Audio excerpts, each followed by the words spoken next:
Une femme attendait l'ascenseur, lorsqu'elle laissa échapper des pièces de monnaie, dont certaines glissèrent par les interstices dans la cage d'ascenseur. Au même moment, l'ascenseur monté au dernier étage tomba soudain en panne. La porte de l'ascenseur au rez-de-chaussée s'ouvrit lentement. Les résidents, par habitude, se dirigèrent aussitôt vers l'escalier. Seules quelques fillettes qui jouaient s'approchèrent par curiosité. En découvrant toutes ces pièces au sol, elles oublièrent instantanément le danger et se précipitèrent à l'intérieur pour les ramasser. Mais voilà que l'ascenseur à cet instant précis chuta brutalement. L'une des fillettes sentit que quelque chose clochait. Elle courait en criant, pressant ses camarades de sortir au plus vite. Hélas, il était déjà trop tard. Bien que la fillette ait échappé de justesse à cette catastrophe, elle ne put toutefois échapper à son destin funeste. Ses camarades revinrent la chercher pour continuer à jouer. L'histoire remonte à 1955.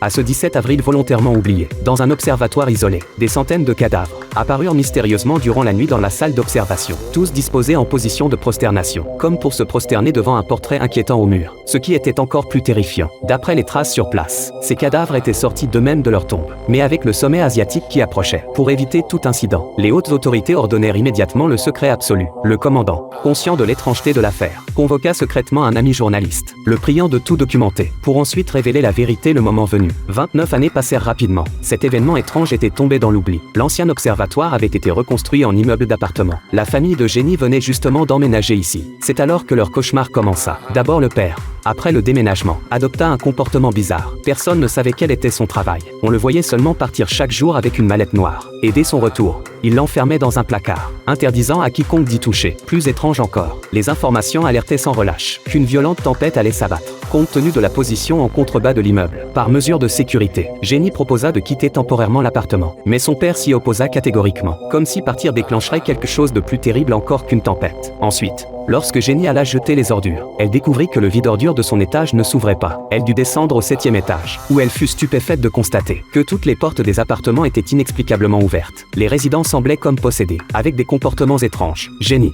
réprimant son malaise, se dépêcha de jeter ses ordures. Mais au moment où elle se retournait, tous ces gens s'étaient silencieusement avancés dehors, la fixant sans expression. Cette scène terriblement inquiétante effraya Jenny, qui rentra précipitamment chez elle. Tard dans la nuit, le petit garçon du voisinage vécut la même situation, alors qu'il s'apprêtait à abandonner. La trappe métallique s'ouvrit toute seule. Il n'y prêta pas attention, se retourna et jeta ses ordures à l'intérieur. Mais il remarqua alors que les déchets restaient coincés dans la gaine. Il prit un bâton qui traînait pour les pousser vers le bas. Le bâton fut soudain arraché mystérieusement. Puis une voix sinistre se mit à répéter son nom sans cesse.